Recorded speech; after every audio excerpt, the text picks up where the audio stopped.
guys, it's Julien, and today I'm going to be showing you the much requested how to make a full 1605 style techno track. We're going to be going through everything with this finished project file that you just heard in the intro. Now, if you want to hear the full 6-minute and 30-second arrangement of the track, the link is right at the top of the description, and you can also get the full project file, samples, MIDI, presets, everything like that from this video, and everything from the track is available there as well.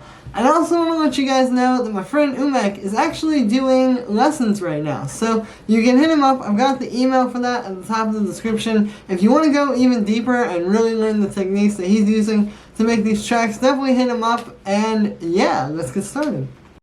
Alright, here's the project. So we're at 128 BPM, pretty standard sort of main room techno tempo. And the first thing that we have up here is the percussion.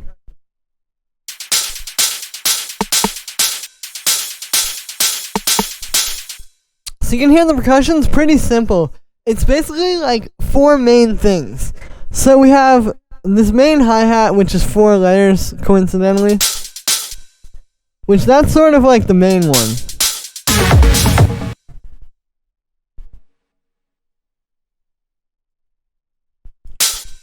There we are, it's 3 layers. So that's sort of like the main one. Then we have these, which are more of like the background kind of shaker hi-hats. Which you can hear lots of movement going on there because we have a shaker. So it's kind of like a more live feel. And then we also have this hi-hat, which is kind of like panning around. Then we have this percussion, which is pretty simple. And then also the ride, which you can see just has this echo for a bit of stereo width. And this auto pan as well to make it kind of like bounce up like that. And I'll explain the layers on the hi-hat as well. So basically what it is it's like we have 3 that are all kind of complementing each other. Like we start, this one's just like a nice punchy, like, just to give it lots of attack and make it really stick out in the mix. And then this one, it's a little bit more of like a kind of like high-end layer. So you can hear, you put those together and you get a super hi-hat. And then you add this third one, which is really adding like the bright high-end. And we get a really full sounding hi-hat. So that's something you want to keep in mind here. There's no saturation on these hi-hats at all. Literally 2 of these don't even have any processing because there's not even anything on the group. This filter isn't really doing much. But yeah, so that's something to keep in mind. Like, the layering is all you really need. If you just get 3 sounds that complement each other that aren't just like the same thing, but 3 different sounds that each do one thing that are going to add up to make a really full sounding hi-hat. And then on the group of that, like I said, all there is just a bit of a low pass filter just for some of these transitions here. There's a nice way to kind of make stuff like disappear, Just going away there. The energy's kind of dropping down because we're losing that high end from the hi-hats and the percussion. And yeah, but you can see, it's really simple and clean. Just some nice, powerful sounds playing side by side that are mixed really well, And that's all you really need to do. Now, the next thing we have here is the low end, which is the kick and the bass. So this is 3 layers. We have this kick groove, which you can hear just does that like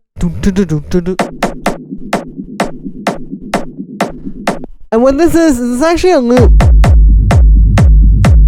This is from one of my sample packs. I'm pretty sure it's from Definitive Techno Drum Loops Volume 1. But you can hear it just has that nice attack to the kick. Like it has a really good like.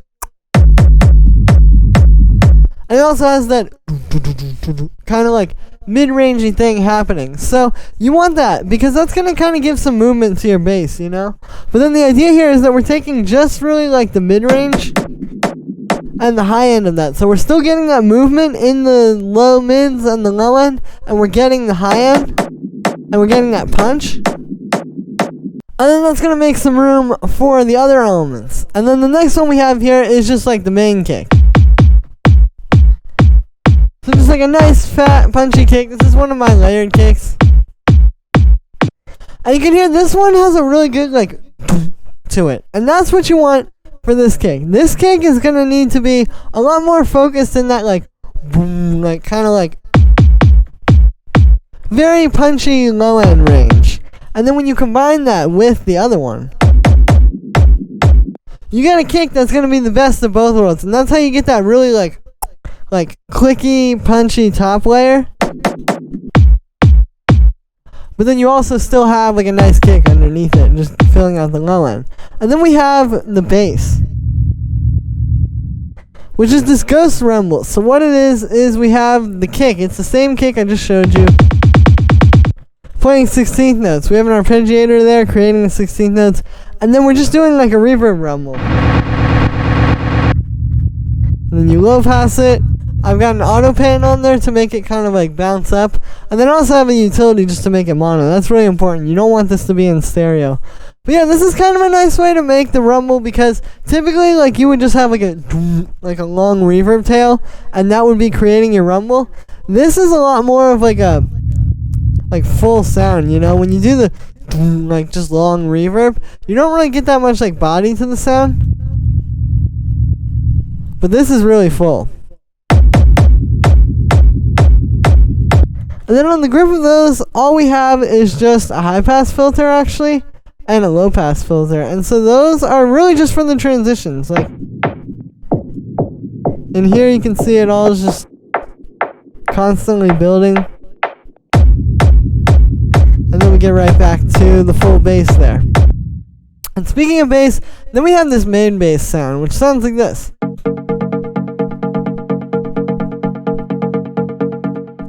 So what this is it's just this little bass pluck here, and it's really just like filling out a little bit more movement in the low end. So that's something that you gotta keep in mind, you know? It's not just the rumble, it's not just the kick groove, but it's those two things combined with this. You know, like over 50% of what you're hearing in the track is made up of these bass elements. So it's something to keep in mind, you know, it's all these things coming together rather than just like, you know, one or two. And so with this one, it's 2 layers. It's just playing one note. It's just F sharp, that's the key we're in. But it's 2 layers. So we have just these 2 operator patches. So one is like a bit lower, a bit more like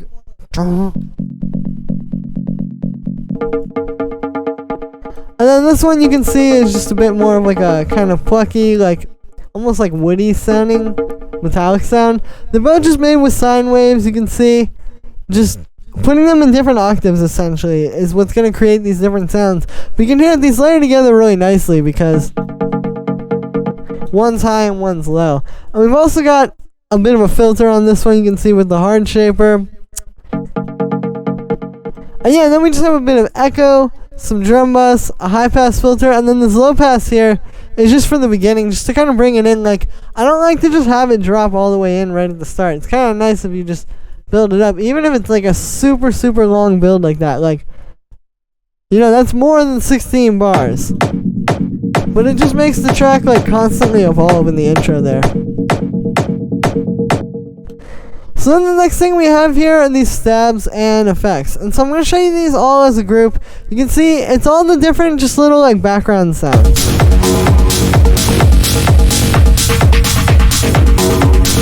And what these do is they carry the track along. Because typically you're going to have your track kind of in 3 parts. Really like 4 parts. Like you have, so this would sort of be like part 1.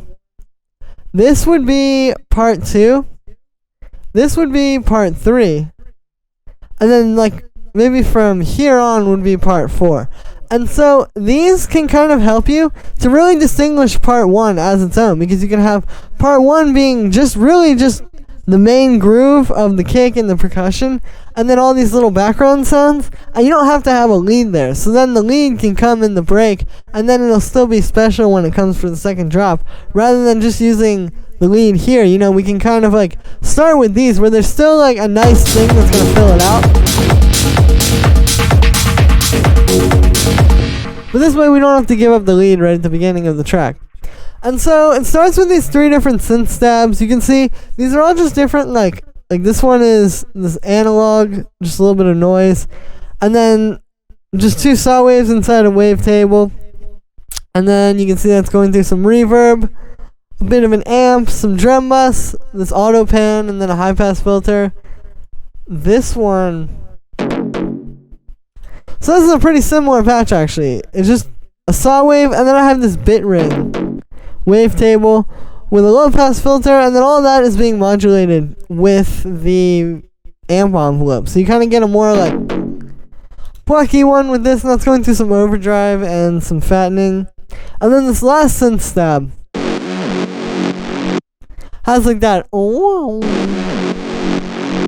where it like just goes up an octave and slides. And you can see for the sound with this one, this is a saw wave and just another saw wave there. They are in the same octave, but then you can see we've got a little bit of a low pass filter, and then we have this unison on the classic sounding. So that's how we're getting that like just fat respace sort of sound. And that's also going through some overdrive. Overdrive is good, not just for making things really distorted, but for making them fat and giving them color, you know, because it's going to make it not just like that dry saw wave, but just something a bit more full sounding. And the drum bus also helps with that. We have a high pass filter and then an auto pan on that one. And then we have like these fills.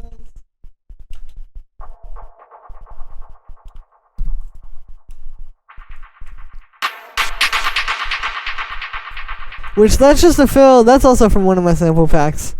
And then this clap here.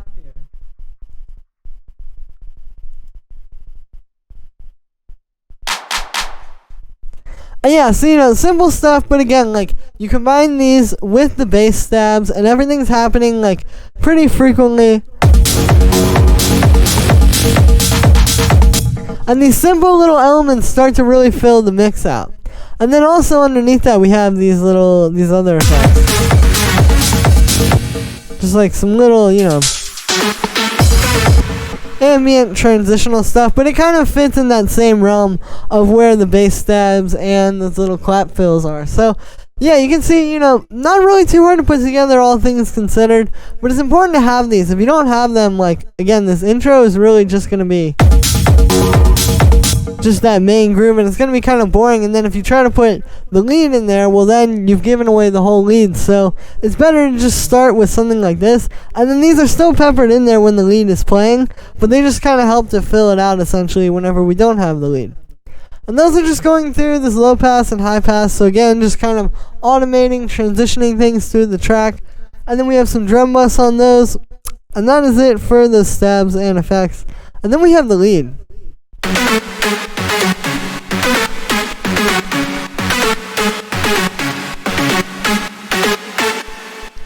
So yeah, here is the MIDI for the lead. It's in the key of F sharp minor, so these are all just F sharp minor notes. Like, for example, we have B, which would be the fourth, A, the minor third,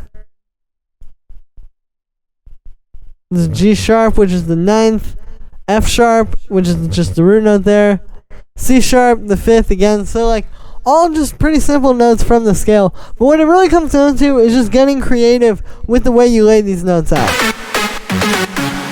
You know, having like kind of a call and response pattern like this is gonna sound really good. Like if you do like a dun-dun-dun-dun-dun-dun, where it's sort of like the same movement like that, where it's like the same pattern,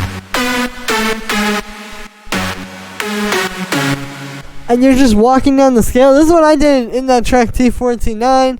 You know, this is like a very nice way to write these kinds of melodies, because it gets a very big and sort of like epic feel. And also over here,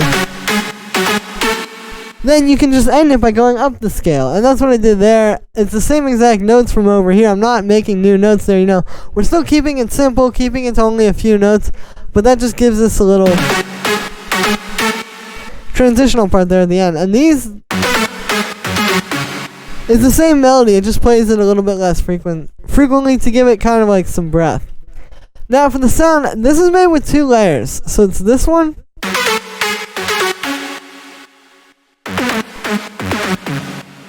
and then the serum layer here actually, which I did use serum here. If you have it, you can use this. I'm going to freeze this in the project file so you'll still be able to use it even if you don't have serum. But yeah, this is actually just a pretty simple patch. It's just a saw wave with some unison and a low pass filter. I just really like serum's filter with the fat knob. And we've also got a bit of distortion. Here's without that. with it. So yeah, that asymmetrical distortion is just really unique. You can't really get that anywhere else. The only other thing that's going on here is you can see I have an LFO on the filter cutoff, and I also have an LFO, which these are both being used as envelopes. So they're not like just constantly going. It just hits once and then it stops. But I also have that on the master tuning. So that's how you get that kind of like clicky like attack to the sound. If I turn that off, you can hear the attack is a lot more ambiguous. So that kind of gives your sound some more punch. And then for the wavetable layer,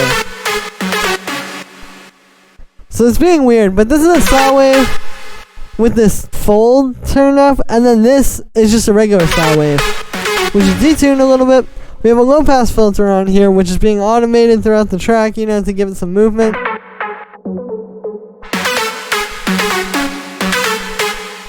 We also have, if you look in here, we have the envelope, that one, which is on the filter cutoff. It's also on the fold of oscillator A. And then on the pitch, same as I had inside of the serum, we have this really small little envelope here, which is just to make the pitch a little bit more kind of plucky at the start there. And then when you do that on both of these, you get a really nice punch to your sound. And then those are going through a bit of reverb. Just an EQ8 here, which is cutting a little bit of mud out and just boosting some of those like sharper frequencies. We have some drum bus on here to fatten the sound up and make it really full.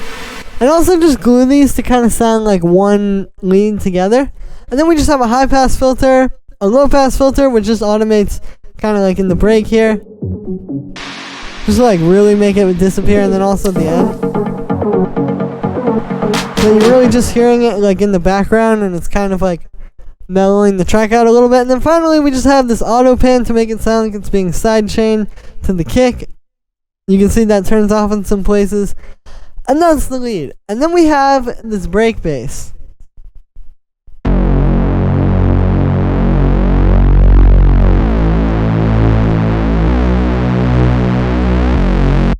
So this is a pretty simple bass pattern. It's just the root note, the minor third, and the fourth. Like pretty much one of the most simple scales you could play actually in this key. But you can hear underneath that lead this like long held out notes. It feels really big and epic.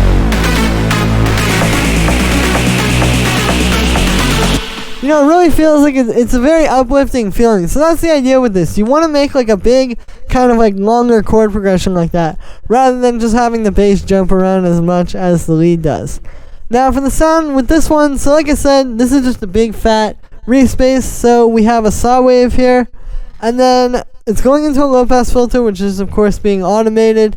And then the main thing here that really makes this the fat respace sound is the unison. We have this turned up, and that's how you get that big like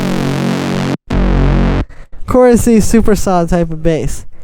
Then we just have some drum bus on here. I have a utility just doing the bass mono there so that we won't have any weird low end stereo stuff happening. I have this high pass filter, which is really just to bring the bass in and out. You just get that like kind of fading in like that, and then it takes out the low end at the end so that then when it hits in the drop, it just feels a lot more full. And then after that, we just have an EQ to kind of shape it a little bit. And that's it. So something you'll notice is that in terms of like the main synths that really like tell the story in the track, of course all these little stab layers and stuff, but it's really just like two main synths there. Just that respace in the break, and then a really powerful lead. And then that's really all you need. You know, that really powerful lead playing over top of this really strong percussion and kick and bass groove.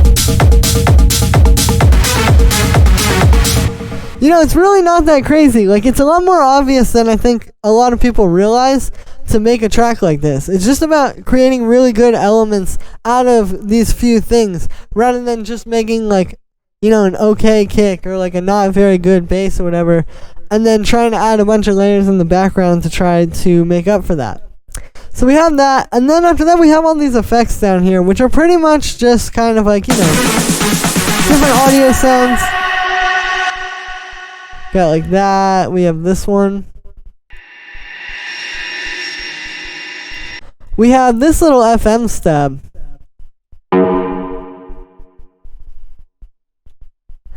So that's just made with some sine waves, just doing a bit of plucking inside of operator here.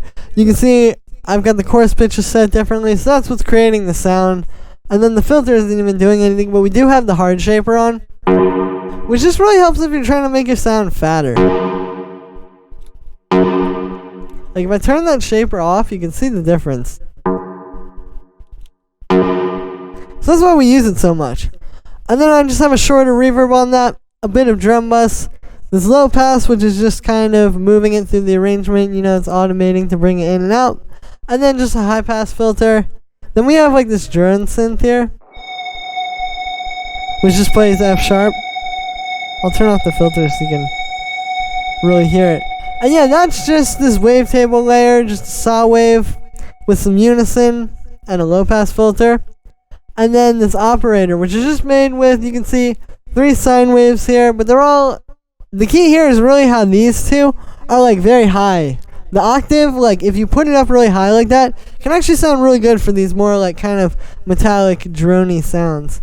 And then yeah, we got the low pass filter turned on, but it's not doing anything.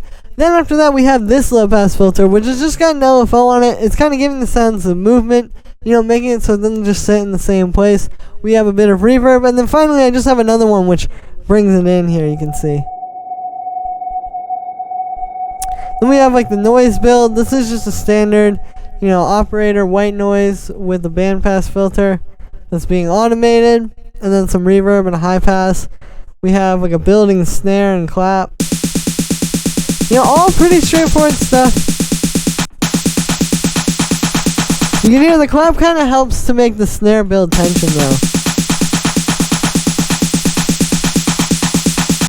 And then all these down here are just a little different transition sounds. So like, yeah, you can see really, you know, all those are going to come pretty simple. It's not that hard to make those different transition sounds. It's really just going to come down to like making sure you have them in the right places, and then you have the right amount of them. You know, you want to like look at this and really see like, okay, it's not just like one effect sound every 80 bars. Like you really need little things every here and there to keep kind of carrying the track along. Even just having that little, the short swoop there, which is just like some white noise. You know, it makes a big difference when you have that there. So that's definitely something to think about. And yeah, so that is going to be it for this one, guys. I hope you enjoyed. As always, make sure to like this video as well as subscribe. And let me know what you think of this video in the comments. Like I said, you can get this full track template, the project file, samples, MIDI presets, literally everything here, all the effects, sounds, everything like that is available right in the top of the description on my Bandcamp. This really helps support me. If you guys are enjoying these videos, I don't make a whole lot just off of YouTube, but with these different sample packs and the templates and stuff, I'm able to keep going and keep bringing you guys new videos every day. Plus, I mean, this is definitely like, I think, a really solid template that you can work with and make tracks out of and not get so stuck. You know, you have something to work with as a point of reference, and it also can just give you some really strong inspiration and influences for your own tracks. Like I said in the beginning, also, definitely make sure to hit up UMEK. The email's right at the top of the description as well. If you're interested in getting some lessons from him, you can learn all about how to make 1605 techno really in depth from the man himself. And yeah, thank you so much for all the support, everybody, and I'll see you tomorrow with another video.